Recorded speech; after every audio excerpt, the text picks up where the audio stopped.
नेपाल में हालात बिगड़ते जा रहे हैं। सोशल मीडिया प्लेटफॉर्म पर बैन लगाने के सरकार के फैसले के खिलाफ जबरदस्त विरोध प्रदर्शन शुरू हुआ था और उसी के अगले ही दिन प्रधानमंत्री केपी शर्मा ओली ने इस्तीफा दे दिया।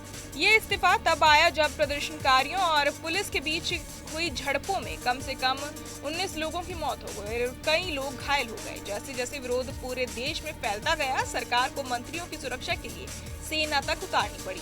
यहाँ तक कि भैंसपति इलाके में मंत्रियों के आवासों से उन्हें निकालने के लिए सेना को हेलीकॉप्टर तैनात करने पड़े। अब सवाल ये है कि नेपाल का नया प्रधानमंत्री कौन बनेगा।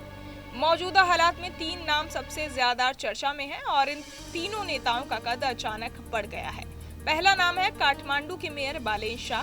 बालेन शाह बेहद लोकप्रिय और युवा नेता हैं। वो निर्दलीय चुनाव जीतकर मेयर बने थे और फेसबुक पर उनके लाखों फॉलोअर्स हैं। सोशल मीडिया ही उनका सबसे बड़ा हथियार रहा है, जिसके जरिए वो लगातार भ्रष्टाचार और सरकार की नीतियों के खिलाफ अपनी आवाज उठाते रहे हैं।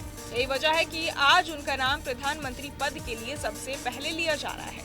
दूसरा नाम रवि लामिछाने का है। रवि पेशे से पत्रकार रहे हैं और उन्होंने राष्ट्रीय स्वतंत्र पार्टी बनाई थी। इसके अलावा उन्होंने एक बिजनेसमैन की मदद से न्यूज चैनल भी शुरू किया। हालांकि उन पर आरोप लगा कि उनके चैनल में कॉर्पोरेटिव का पैसा लगाया गया था। इस आरोप के चलते उन्हें जेल भेज दिया गया, लेकिन उनका मामला अभी कोर्ट में चल रहा था और कोई ठोस फैसला नहीं आया था। उनकी पार्टी ने पहले ही बार में चुनाव लड़कर संसद में 20 सीटें जीत ली थी, जिससे उनका राजनीतिक कद अचानक बढ़ गया। मौजूदा विरोध प्रदर्शनों में प्रदर्शनकारियों ने खुद जेल पहुंचकर रवि लामिछाने को बाहर निकाला और उन्हें खुला समर्थन दिया। तीसरा नाम है दुर्गा प्रसाई का, जो मूल रूप से राजा समर्थक माने जाते हैं। उनका राजनीतिक करियर कई अलग अलग दलों से जुड़ा रहा है, लेकिन पिछले कुछ सालों में उन्होंने खुलकर राजशाही के समर्थन में आवाज बुलंद की है।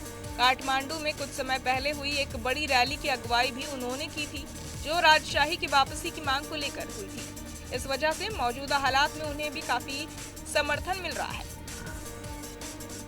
यानी अभी नेपाल की राजनीति में बड़ा उथल पुथल है और प्रधानमंत्री ओली के इस्तीफे के बाद सत्ता की दौड़ में ये 3 नाम बालेन शाह, रवि लामिछाने और दुर्गा प्रसाई सबसे आगे दिखाई दे रहे हैं। देश के हालात जिस तेजी से बदल रहे हैं, उससे साफ है कि आने वाले दिनों में नेपाल की राजनीति में बड़ा बदलाव देखने को मिलेगा। बहरहाल इस पूरी खबर को सुनकर आप क्या कुछ सोचते हैं, हमें कमेंट बॉक्स में जरूर बताएं और बाकी तमाम खबरों के लिए सब्सक्राइब करें न्यूज नेशन। जहां भक्ति है हर शब्द में, कथाओं में छुपे हैं दिव्य रहस्य और ज्योतिष देता है जीवन को दिशा। धर्म से जुड़ी हर बातों को जानने के लिए हमारे चैनल स्तुति को सब्सक्राइब करें।